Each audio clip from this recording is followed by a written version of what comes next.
Hello everyone, and thanks for hanging out with us for the Behind the Numbers Weekly Listen, an eMarketer podcast made possible by VTEX. This is the Friday show that reviews the most front-page media news stories of the week. I'm your host, Marcus Johnson. In today's show, changes in the world of social audio. But I think really what they're doing with social audio is they're trying to capitalize on the creator economy. They're trying to get creators on Facebook, and they're trying to really beef up that part of their platform because they're definitely lagging behind others. Can convenience and values start to outweigh price? While I think this stuff is important to look at, it's also, you have to be very wary of painting with a broad stroke when you're not breaking it down by demographic or product category. Is fashion rental back? This clothing rental revival that we're seeing, we can also see in the wave of secondhand clothing. So like Depop, ThredUp, Poshmark. People are excited to wear unique, different, stylish pieces, I guess, but obviously they want it for cheap. Buying podcast ads, goodbye millennial lifestyle subsidy, and how football players are similar to bears in more than just stature.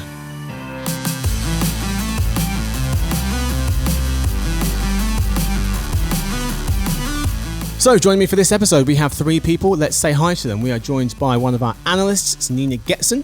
Hey there. Hey Nina. We're also joined by our analyst who covers retail and e-commerce, it's Blake Droesch. Hey everyone.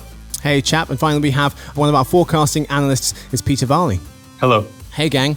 So we've got four portions as per usual. You know how it goes. If you're brand new, I'll explain quickly. Story of the week. We're talking about the changes to the world of social audio. A couple of updates there. We then move to the game of the week where our contestants, Nina, Peter and Blake, try to give us the best takeaways they possibly can from each of the four stories we have to win the game of the week and the championship belt. We then move to questions answered, where we answer the questions that you've emailed into us. And then finally, dinner party data. We talk about random things we just recently learned. Let's start with our story of the week. That comes first. Changes in the world of social audio. So we've got a couple for you, but I want to start by just getting a kind of check on where you guys are at with this. Social media consultant Matt Navarra throws a little cold water on the social audio movement, saying, quote, most people don't produce that much exciting live content, close quote. So let's do a quick temperature check. How bullish are you guys about social audio at the start of June? Whether it's because you've done, some analysis on it, some reading on it, some writing on it, or whether you've just used it yourself.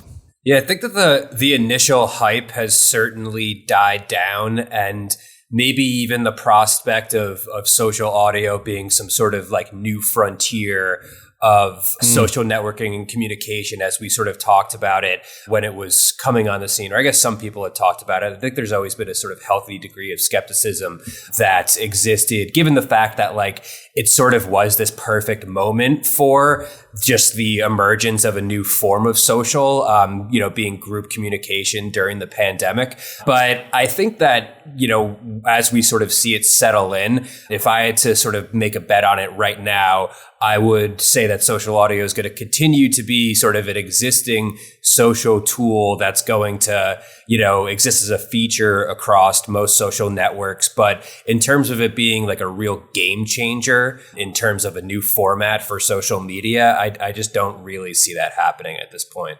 Yeah, I totally agree. I think a standalone app like Clubhouse is going to have a lot of trouble going forward.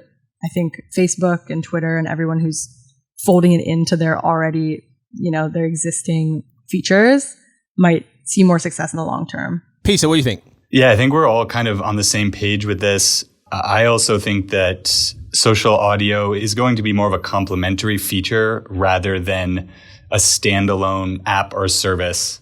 At least I think the most successful social audio in the future will be complementary. And I think there's kind of two main factors that will determine the success. The first is, where are the popular creators going? So where are they streaming? Which service, which social audio platform? And then the second thing is, where will social audio best complement the other features of a platform? So will it be on Spotify, where there's already a bunch of audio, or will it be on somewhere like Facebook or another social app where there's a lot of people interacting with their friends and following their favorite influencers? So it remains to be seen. Yeah, it's a good question. Let's talk about the where. Facebook's live audio rooms is the service that back in April they said they were going to be releasing this summer. Live audio rooms, eventually making its way to Messenger as well. Users will be able to record their convos, their conversations, and share them. All of these conversations can be turned into sound bites. as they call them, a forthcoming feature that allows people to create and share short-form audio clips along with an algorithmic feed to promote them. So they're saying it's kind of like TikTok, but for audio clips.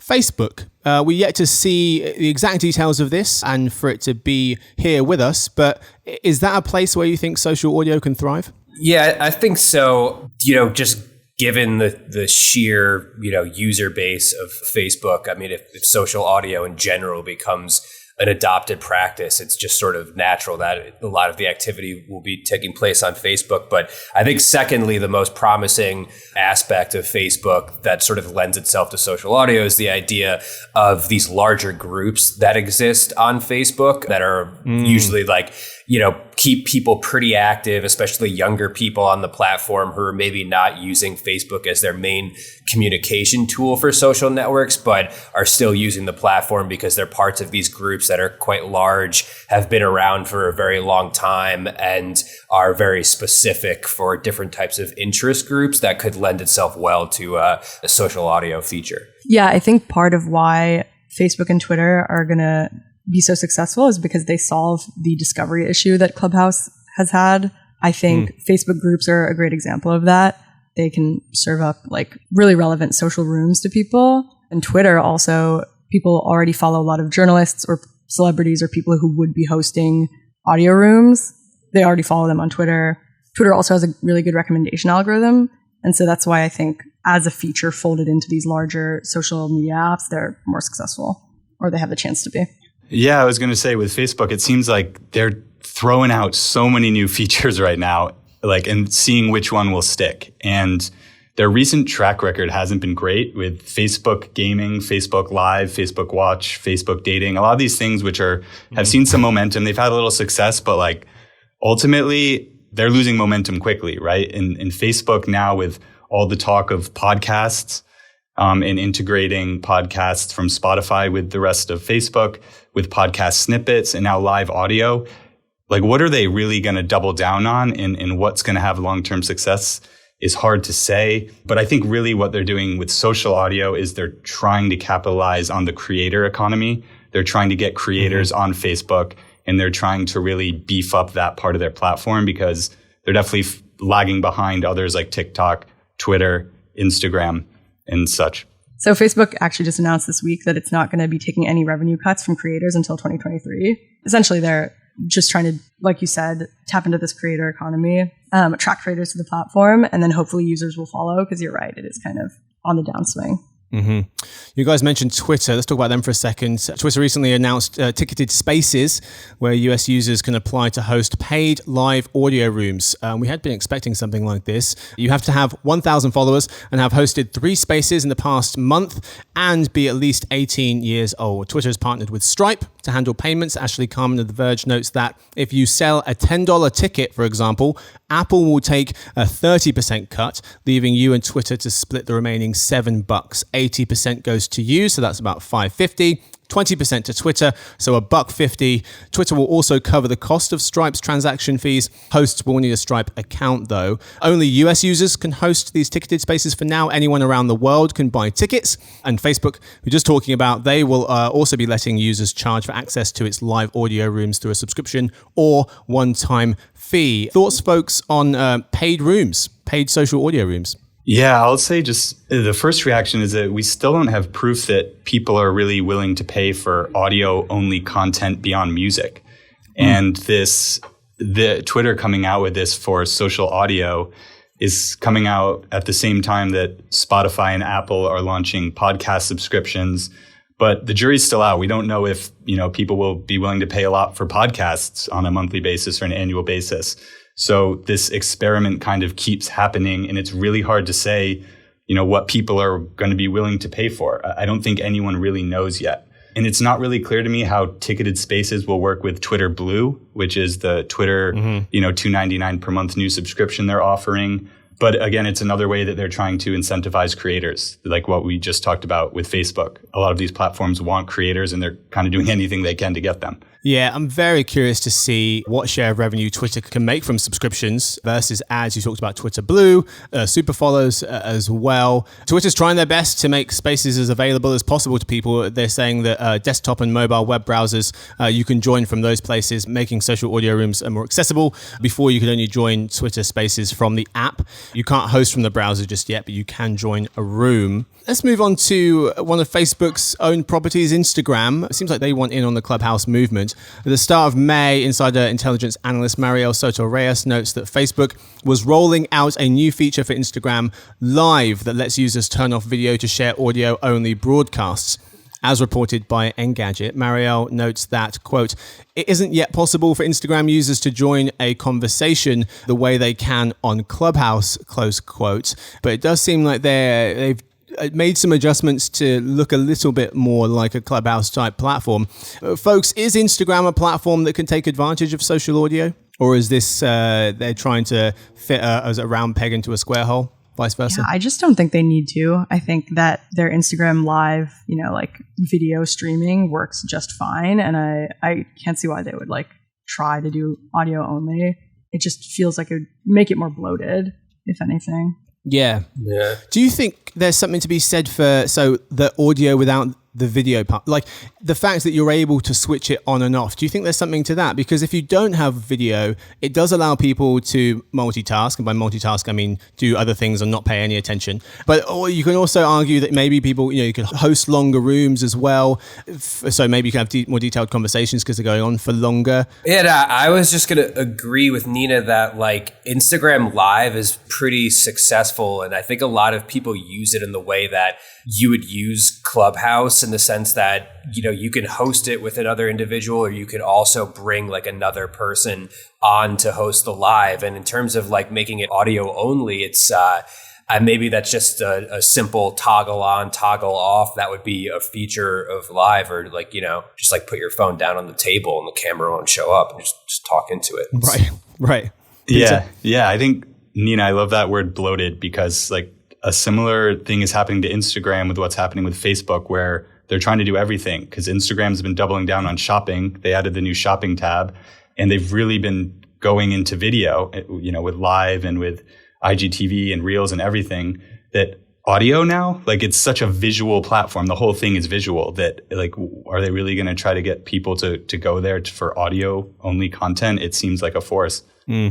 Final story here for the story of the week is from Sony and Discord teaming up. So Sony just made a minority investment in Discord, and it's planning to integrate the chat app into the PlayStation Network by 2022, which somehow is next year. The goal here is for Sony to provide more organic social experiences within its gaming community. Discord, which is a free service, says they have around 150 million monthly active users who chat over video, audio calls, or text messages. Can you guys, I guess my question here is, can you guys see other social audio platforms partnering with other companies? I know that Stuart Butterfield, CEO of Slack, was saying, we basically just want to take Clubhouse and integrate it with Slack. So if the price was right, I'm sure they'd just buy it and tack it on to their existing Slack corporate messaging offering. Can you see other companies getting together to make some kind of synergies work? Yeah, I mean, certainly with gaming, there's a sort of just a natural fit for social audio, because within gaming, whether it's, console gaming or on Twitch, there's been an audio component for a while. So that's sort of baked into it. But in terms of a company like Slack wanting to integrate, that's going to be a completely different environment. And I think we've seen that with a company like Slack for a while, that's wanted to sort of expand beyond just sort of your inter-office communication to a larger platform for messaging, so it sort of lends itself well to their ambitions. But I think that there are going to be certain areas where it's going to be a natural fit, but then other areas where it's going to be a stretch. And a lot of companies are probably going to waste their time trying to incorporate it just because it's such a sort of buzzy format right now, but it might not be worth the investment, down the line. Yeah. All right, that's all we've got time for the story of the week. It's time now for the game of the week. First, a quick word from our sponsor, VTEX.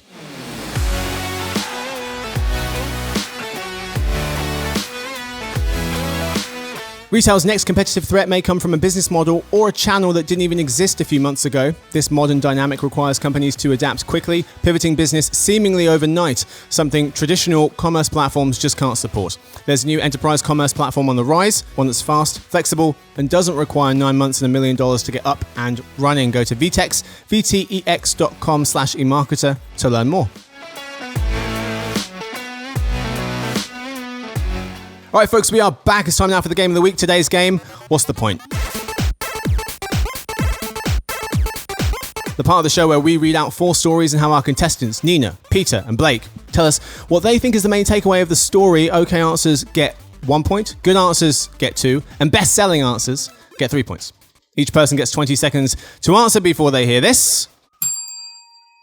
We did get an email from Weekly Listen Hall of Famer Mark Dolliver, who had heard Blake's attempts on last week's show to ditch the analog bell for something a little more digital, a little more Gen Zennial, if you will. Mark heard this wickedness and wrote in and asked for no more of this nonsense.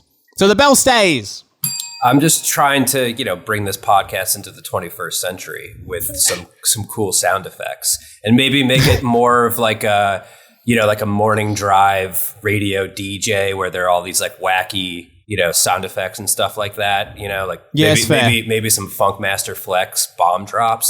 Yeah. Our logo does have wired headphones. We need to step it up. Yeah. But the bell stays. The bell stays. All right. Fair enough. It's your podcast. It's not only because of Mark. Otherwise, I would have got thrown out the window.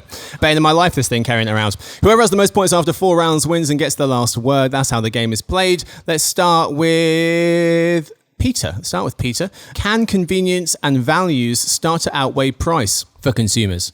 The pandemic's profound economic impact sparked a surge in value shopping, notes e-commerce analytics company DataWeave.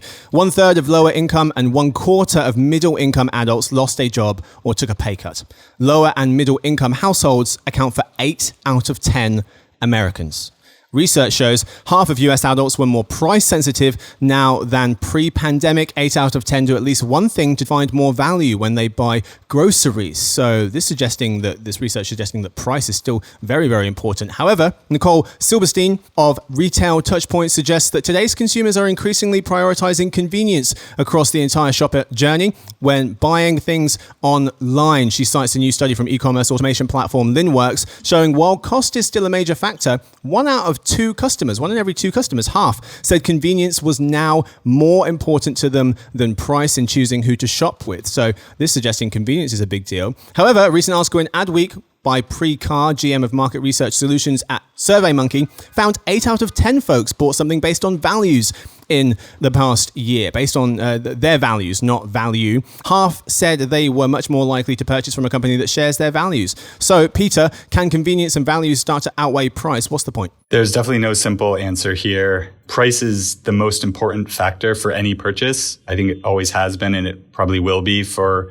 a long time. When it comes to the secondary considerations or factors like convenience and values, I think it really depends on the product category that someone's shopping for. Shopping for groceries versus shopping for a sofa are 2 entirely different mindsets and sets of considerations. It's easier to think about sustainability and supporting local when shopping for groceries, but when you're shopping for a couch and it's more expensive and it's this really heavy thing that you might have to lug up your stairs through a tiny hallway, then, convenience represents something entirely different. So it really is going to be different for each product category. Nina. Yeah, similarly, I think all these things can be true depending on who you ask. If anything, I think that over the last year, the pandemic and protests have maybe just heightened these preferences or these needs in people, and maybe they're just more extreme now. So like people who lost their jobs maybe really care about price. Immunocompromised people might really prioritize convenience and getting something delivered right to your door. People who are very involved with or affected by the protests over the last summer maybe care about values more than ever. Blake. Yeah, I 100% agree that this is largely a product category, but also a demographic situation. I mean, people who, can't afford to put anything above, value are obviously going to stick to value if you're on a budget. If you live in an area where there are more convenient options like, digital grocery and click and collect for things like that, it's going to be more enticing for someone who maybe lives in a rural area. And if grocery delivery is going to take, is not going to be the most convenient option to, driving to a local Walmart or regular grocer. So it's, while I think this stuff is important to look at, it's also, you have to be very wary of painting with a broad stroke when you're not breaking it down by demographic or product category.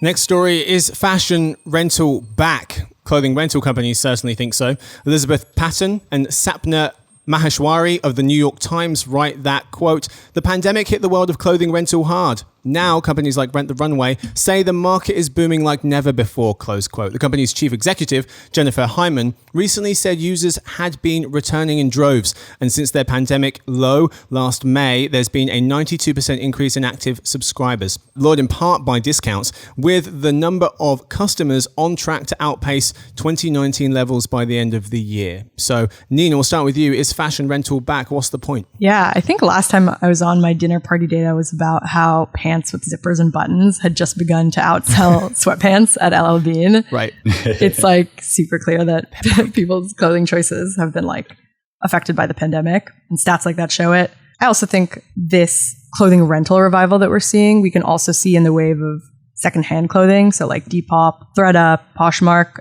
People are excited to wear unique, different, stylish pieces, I guess, but obviously they want it for cheap. Blake. Yeah, I mean, this was like a huge trend that was really popular before the pandemic. And early on, when we, weren't sure just sort of to what extent, the virus could be transmitted, like people were like already putting to bed the idea of anything used or secondhand or rented. And now that we know that that's sort of far from the case, I think some of like the really early obituaries that have been written about places like Rent the Runway and anything else that's rented have sort of been dated at this point. And then just like second real quick, this is, there's a huge pent up demand that's being unleashed now for clothing that people are wearing to events. And this is the perfect type of scenario where you're going to use something like a Rent the Runway, especially if you haven't been clothes shopping for like, event or formal apparel in over a year. Peter. Yeah, the comeback is real. We forecast that apparel and accessories will be the fastest growing e-commerce category this year with 23% growth after being just about the slowest growing last year.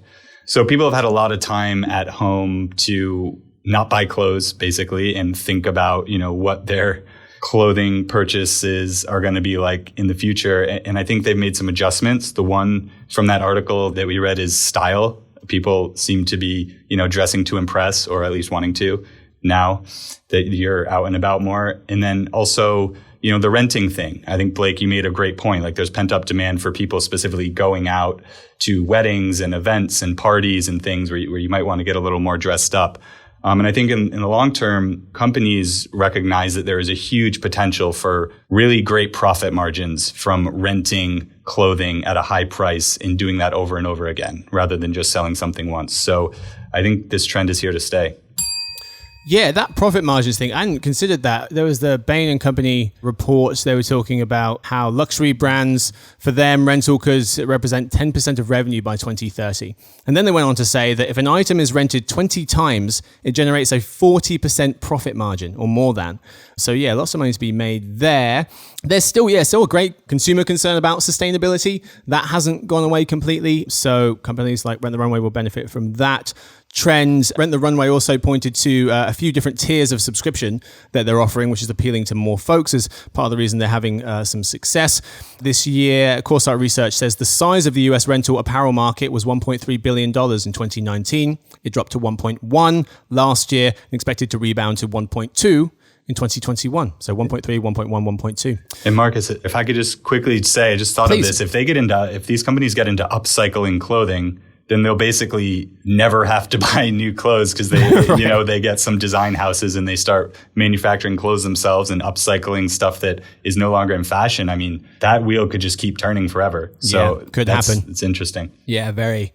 Let's start with Blake for this one, buying podcast ads. Advertiser Perception's inaugural podcast advertising report highlights a few things. Number one, for improving brand favorability, podcasts ranked third behind paid social and TV. For improving brand awareness, podcasts ranked fourth behind TV, digital video, and paid social. For improving buyer consideration, podcasts ranked fifth. And for increasing sales, they were seventh. Interestingly, higher than digital and traditional radio, out of home and print, but behind all the other types. The research also found that brand safety and desirable target audiences fuel podcast advertising. It found that advertisers prefer to buy audience segments and across networks versus by series or by episode. And it also found that the preference for transacting skews direct versus programmatic, 60-40 split. Blake, buying podcast ads, what's the point?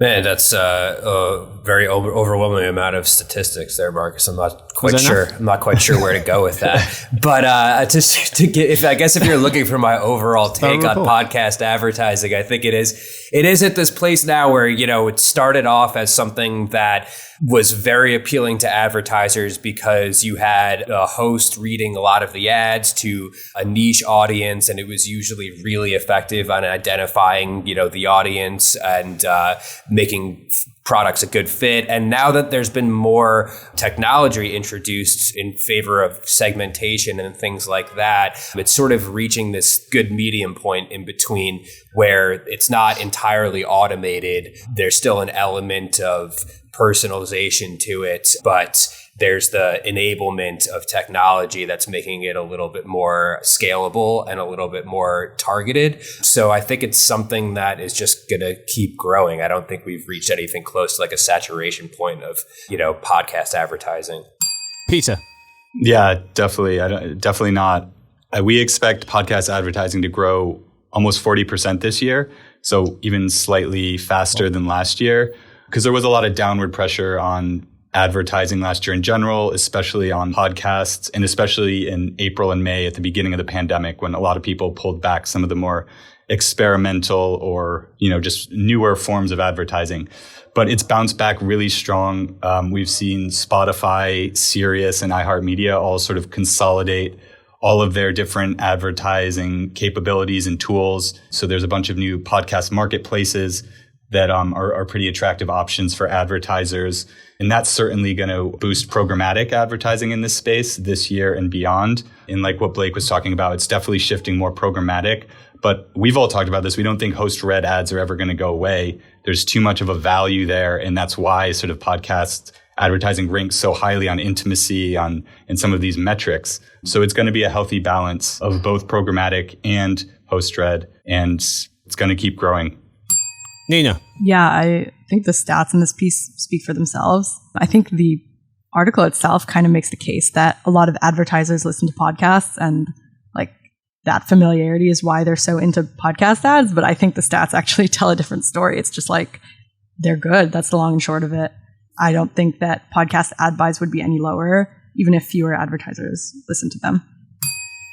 Our final story, goodbye millennial lifestyle subsidy.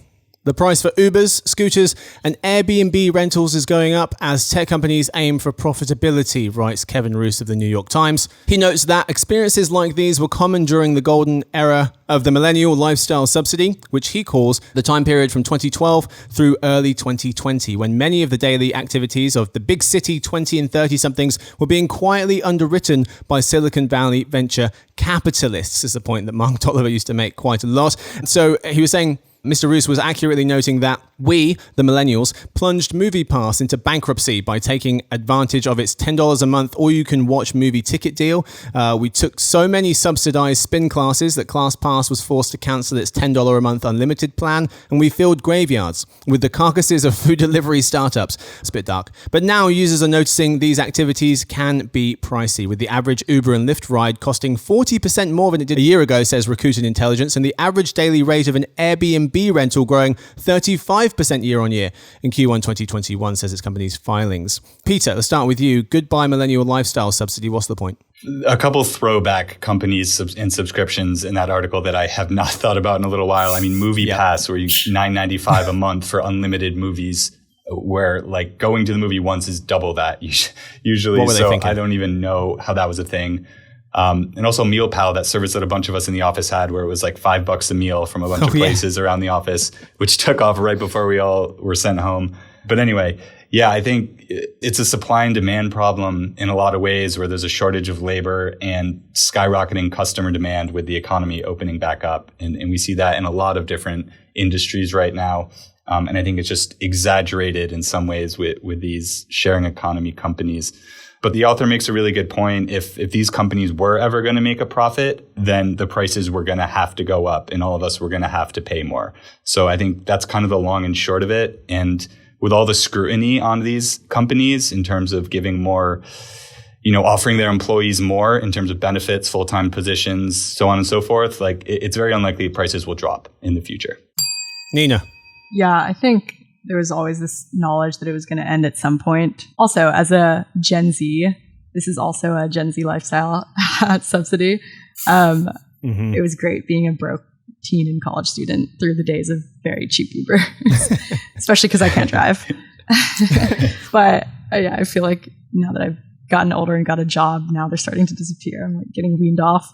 But yeah, I mean, I think I have nothing really to add to what Peter said. As the economy opens back up, I do think that it feels especially pronounced right now because like no one's been paying for Ubers or Airbnbs, and we're like, oh yeah, this costs money. I forgot. Yeah. Blake. Yeah, I think this article is another classic media example of millennials killed X, when it's really just they killed themselves because they had a bad business model and it was eventually too good to be true. But yeah, I mean, that's just the way the world is. Like, hotels and yellow cabs, they still exist. And if they're going to give you a better price for essentially the same service, and in some cases even better services, then yeah, I mean, people are going to go with them. And if you're, a startup that's sending people, email discounts for like 20, 30% off, like multiple times a week, like all of these companies have been doing for the past 10 years, that's not an indication that your business model is taking off. It's just an indication that you're giving people a quick fix, but eventually, like everybody else has said, it's just going to come to an end. It's not feasible. All right, that's the end of the game of the week. Or is it? Okay, so it kills me to tell you this, but none of your answers mattered. It's a draw. So we go to the tie-break question, which I prepared and was always going to talk about. So tie-break question. You have to name the top three. This has nothing to do with digital media. You have to name the top three grossing movies of the last 30 years. Worldwide box office gross, top three in the last 30 years. I'll take your top three from each of you, and we'll see who's closest. What you got, Nina? What's your top three? What you got? Oh my God. Titanic. Okay. Oh yeah. Avengers Endgame. Okay. Some James Bond movie, maybe. Lion King. Okay. Is Lion King big? Sure. Avengers, and then you're going Lion King? Sure. Okay. Who else we got? All right. So I was thinking Titanic and Avengers, and I think the third one is Avatar. In that order? I don't know that. I don't know the order. Give us a break, Marcus. This is not. This is not a digital media question. If you all do it the same, then it's going to be a problem. All right. So I would imagine that Avengers is number one, and then Avatar is number two because it was a big deal when that broke the Titanic gross. Okay. So all right, Peter, what you got? These two know more about it than I do. So, I mean, I'll throw in Avatar and the Titanic, which I originally wasn't going to say, but those two. And I want to say like Shrek or The Dark Knight, one of those that just universally kind of appeals, but I don't remember reading headlines about them breaking records. So, yeah, I'll say The Dark Knight. Throw that in there. Okay. Nice. All right. So, number one was Avatar. Number one was Avatar. I should have done it the other way around. It would have been more dramatic. It's too late now. Avatar's number one, $2.84 billion in 2009. Wow. Number 2, a dangerously close second place, Avengers Endgame, 2.8 billion. So 2.84 versus 2.8. Avengers Endgame is in second place to Avatar, and then Titanic is in third place, 2.2 billion. So a little ways behind that. Blake is closest. Blake, I'm surprised that you were disputing this way to decide who wins, because last time we had a movie round, didn't you just wreck everyone? Yeah. Okay. Yeah. Sorry, this definitely favors Blake. I'm impressed you just nailed that. That's, both of you. Nina, I feel like you had 2 out of the 3, right? I literally forgot that Avatar existed. It was 2009. I can't believe that's still on top. That's remarkable. Lion King, number 7. Nina, so that was close. Gotcha. Number 7 for the Lion King. So the top 10, Avatar, Avengers Endgame, Titanic, Star Wars, The Force Awakens, Avengers Infinity War, that was 5th, Jurassic World was 6th, Lion King 7, Avengers 8, or the original, Fast and Furious 7 was 9, Frozen 2 was number 10. Interestingly as well, Disney accounts for half of the top 50, which just doesn't make any sense. It makes all the sense. Universal has 8, but Universal has 8 of the top 50 spots, despite having just 3 franchise properties. Jurassic Park, Fast and Furious, and Despicable Me. With those 3, it has managed to get 8 of the top 50 grossing films of the last 30 years. Anyway, that's how we've settled the Game of the Week winner. Blake wins. Blake, congratulations on winning championship belt and some time at the end. What do you want to tell us? What do you want to tell us? I just want to talk about basically the quality of the Game of the Week and how it's just really gone downhill over the past year or so, to the point where you just flat out admitted that, all of the work that me and my colleagues put in order to prepare for this game are essentially meaningless, and that you're just going to throw out some arbitrary movie question, which I'll win. Like I'm fine. I'll keep winning it if you want to keep doing weird movie questions. But I just think that, for your audience, you're really just selling them short. Blake, please don't pretend that you put any amount of effort into preparing for these episodes. Okay. All right, fine. Don't lie to the people. It's accurate. I didn't even open the email this morning, to be honest. There we go. There it is. It's a miracle he's here. I feel used. Yeah, I think we all feel that our time's been wasted. Too late. Moving on. It's time now for questions answered. So, no questions this week. But don't worry. I won't subject you to any jokes. And everyone's like, oh, God, here we go again. You're trying to find the fast forward button. Don't do that. Okay. I do instead have some interesting ocean facts from Jonathan from New York. He sent these in a while ago, as well as another question. So we answered the question, but here are some of the facts for you, just to fill the segment. I've got 4 for you. The first one: there are 230,000 known marine species. 230,000 known. 8 times as many estimated to exist. 2 million apparently exist is what we estimate. So there's just all this stuff in the ocean we don't even know. It makes sense because we've only explored 5% of the ocean. Still, it's remarkable. Lots of things we don't even know exist on the planet. Number 2, largest recorded blue whale was 108 feet for European people. That's 33 meters. That's the height of an 11-story building. So if you're in our office, it was end to end. It would reach roughly how high we are up off the ground. It's also a third of a football field for my American friends. For the soccer fans, it would fill an entire penalty box the size of this whale. It's terrifying. Why are your penalty boxes that big? It's a great question. Who knows? That's a great question. Why is anything the right that measurement? Is it because there aren't that many fans, so they've got a lot of space? What are you doing? It's like the most popular game in the world. All right. If it's an England game, then maybe that's true. Number 3, the deepest living fish ever recorded was the ghost fish, 27,000 feet below sea level. That's 8,000 meters or 5 miles. That's basically close to cruising altitude. So when you're in a plane, if you look down at the world, that's how far down they found the ghost fish in the ocean. And the final one, the deepest no-limit free dive was 700 feet. That's 65 stories deep. So if you were 65 floors up and you swam down to the ground, that would be the deepest free dive. No-limit free dive. Austrian free diver Herbert Nitsch. During no-limit free divers, they use a weight to pull them down, and then they use a buoyancy control device to pull them back up. If any of us knew anything about the ocean, we'd probably have something interesting to say. But I don't think any of us. I didn't know anything until Jonathan's email. It's amazing. Thanks, Jonathan. Facts, they come from divein.com. Thank you for the facts. Yeah, if you want to send in any questions or facts, anything. If you want to criticize Blake and how he wants to get rid of the bell. Podcast eMarketer.com. Send them in. We move now to dinner party data.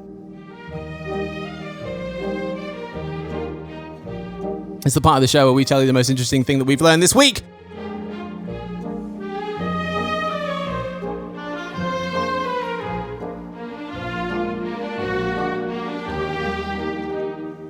Blake starts us off because he won the game of the week. Blake, what you got? All right, I'm back with more food facts, and this is a little bit dated, but it's from 2019, but I think it's still accurate. Oh, yeah. People's preferences on how they like their eggs shouldn't change that much over. I thought you were going to say like basis. in 700 AD, but no, that's 2 years ago. It's fine. The original survey. So this is YouGov America. They asked how Americans like their eggs. So probably not super surprising. Scrambly? That's correct. 36% most prefer scrambled eggs, followed by 18% who said over easy, 12% sunny side up, 11% over medium, the right way, and 6% hard boiled. He's not wrong. Over medium is the right way. It took me so long to figure out how to order eggs in America because those terms do not. Scrambled does. Those terms do not exist outside of. Well, I should say in the UK. I don't know about the rest of the world. It took me a very long. I used to have someone help. Basically, I would only be able to go out to eat with someone, and I'd have to get them to help me order. The thing is, though, like you can't really order over medium in a restaurant because like it's either going to come over easy or over hard. It's very difficult to nail that over medium. Yeah, you're the least favorite customer in the restaurant if you order over medium. It's impossible. But also for everyone, I'm shocked that over easy is that high. I mean, to those people, I say you're clearly okay with leaving half the yolk on the plate. You're basically just like, I'm ordering something and I'm going to sacrifice half of it and I'm okay with that. I'm so anti over easy, unless it's like sopped up by something like a sandwich that somehow you don't lose any, which is impossible. Like, I don't know. Do you guys disagree? No, not at all. Sometimes I think they're not even listening to the order. It's like, how do you want your eggs? And then they just go, I'm not even listening. I don't know why I asked. I'm just going to put over easy. Yeah, that's what you're getting. Okay. Yeah. Like it. That's good. That was a good one. Nina, any comments on eggs? How do you take them? I usually go over easy, honestly. Oh, sorry. Should have asked. I knew I should have asked. Sorry. Moving on. A lot of tension in the room now. Victoria, let's cut that. Yeah. Wow, this has become really awkward. Nina, we were getting along well on this podcast. All right, Nina, we'll have you go next. See if you can recover from that comment. I just learned that Fenty Beauty is America's most loved brand this year. I have no idea what that is. Rihanna's makeup line. It's Rihanna's. Peter, I was just thinking, man. is it because Rihanna's is one of the most beloved musicians? Honestly, there's got a big correlation. Very likely. However, it is really good makeup. It's surprising because I feel like there's like some animosity with her fans because they want music. Yes. So it's like Fenty takes her away from music, and clearly that seems to be okay. But I thought maybe there'd be a little bit more of a conflict. True. Yeah, we all knew what you were talking about when you said Fenty. We all knew it was Rihanna. How long has she been doing that? I just learned years. About 20 seconds ago. That was a while. Okay. It's been a while. It makes a ton of money, right? Isn't it one of the top selling as well? Probably. It's huge. Yeah. It's probably about when she stopped making music. Interesting. All right. Peter, what you got? Yeah, Marcus, I usually come up so short on dinner party data that I wrote a bunch of stuff down. I did some preparation today. See, we do come prepared for this podcast. Don't say we, please. Don't try and put yourself in that category. I knew that was, don't you try. Sorry about that, Peter. No, it's okay. So sports cards and trading cards sold like crazy last year. I don't know if you guys do any collecting or did when you were growing up, but eBay had this report, State of Trading Cards, basically where they put out a bunch of statistics about how, numbers behind the craze last year. There was a 142% increase in trading card purchases last year, and that's 4 million more than 2019. A couple more stats. Soccer cards grew 1,586%. Basketball cards grew almost 400%. Some cards sold for more than 500,000. A Tom Brady rookie sold for more than 500,000. I always got to bring it back to Boston sports in some way. Typical.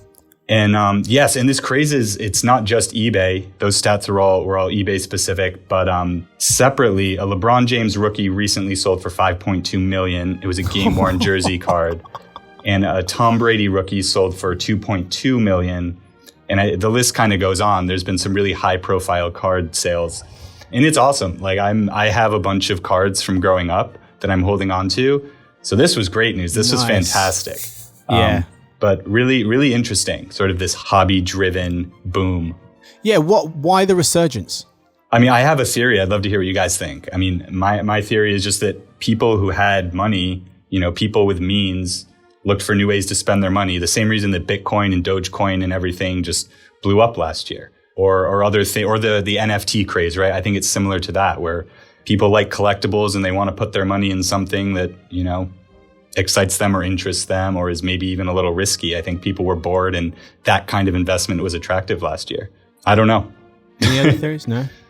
I have no idea other than the fact that kids still collect cards too. So there's, not only the resale value, but my little brother who's 8 and is obsessed with baseball, loves buying baseball cards. And I think also non-sports cards, like Pokemon cards have made a comeback, both with people in their 20s and 30s collecting them, and then also still pretty popular. Didn't Logan Paul, when he fought Mayweather last weekend, wore a Pokemon card around his neck? So I think it's still culturally relevant to a certain degree. So yeah, no, Blake, I glossed over this, but Pokemon cards was the top selling category that they said. Okay, so I don't think it was the fastest growing, but I think it had the most sales. So yeah, huge. I read this article the other week that I think Target had to stop selling them because so many people were literally fighting over them in stores. Pokemon cards. Whoa. It's like the old days. Yeah. Bring the elementary school playground to Target. Very good. All right, I've got 2 quick ones for you. First of all, we breathe out most of the weight that we lose. This blew me away. Maybe everyone knew this. So while a few deep breaths don't burn too many calories, this is how most burned off fat exits our bodies. Conventional wisdom suggests that it is through sweating, but the truth is that as we exercise or go about our day, most of the fat, 85% according to a 2014 research published by the British Medical Journal, is converted into carbon dioxide and leaves our bodies through our lungs, 85%. The remaining 15% is converted into water, which exits our bodies through sweating or using the restroom. Do you guys know that? Literally no clue. I've never thought about it, actually. I didn't even know that was a possibility. Does it just fall off I don't know, skin? Well, Peter, what do you Thought it just disappeared. I don't know. Madness. Second one I got for you. Polar bears run faster than professional football players. Polar bears can run at 25 miles per hour. By comparison, running back Raheem Mostert of the San Francisco 49ers once clocked 23 miles per hour during an 80-yard rushing touchdown. So I think Tyreek Hill, they say, is one of the fastest. I think that's in the 40-yard dash. But yeah, Raheem Mostert, 23 miles an hour, which is too slower than a polar bear. They say if you see a grizzly bear, is a brown bear, they say, okay, avoid eye contact, walk away slowly, don't run, right? If it keeps coming, tuck and cover. If you see a black bear, get loud, shout and bang stuff, right? At what point during an encounter with a bear do you go, is that black or is it just dark brown? Because that's a really bad time to be wrong and start yelling when you shouldn't be. Yeah, I think if you've reached the point where you're in that close of proximity to a bear, I don't know if it really matters what your point of defense is. Even though, did you see that video this week of that woman punch the bear in the face because it was attacking their dog? Oh yeah, on the wall. Yeah, on the wall. No identification of what she just went for it. Yeah. So I always used to think that you could outrun them until I was down south a few months ago in Asheville, and I saw one take off in the backyard by a creek. So fast. So I looked up how fast they run. Black and brown bears can clock 35 miles per hour. I don't know what I was thinking. I run 7 miles an hour after stretching. I can't get over the analogy you made to the running back, because I'm just now picturing what would happen if Ray Lewis was trying to defend a polar bear coming straight at him at full force. Like, would an NFL linebacker be able to just take down a polar bear at that speed? Yeah. Good what if. I don't know. Polar bears they're like 7 to 10 feet tall as well, which is insane. DK Metcalf, maybe he's faster. He might be the only person. That's it. Yeah, to Blake's point, if you're that close, it's too late. It's game over. It's game over. Speaking of game over, that's what we've got time for this episode. Thank you so much to my guests. Thank you so much to Peter. Thanks for having me, Marcus. Thank you, Nina. Thank you. And thank you to Blake. Thanks, everyone. Winner of the game of the week. Thank you to Victoria, who edits the show. Thank you to everyone listening. If you guys want to send in your questions, just say hi, podcast@eMarketer.com. That's where we hang out. We'll see you guys on Monday for the Behind the Numbers Daily, an eMarketer podcast made possible by VTEX. Enjoy those weekends.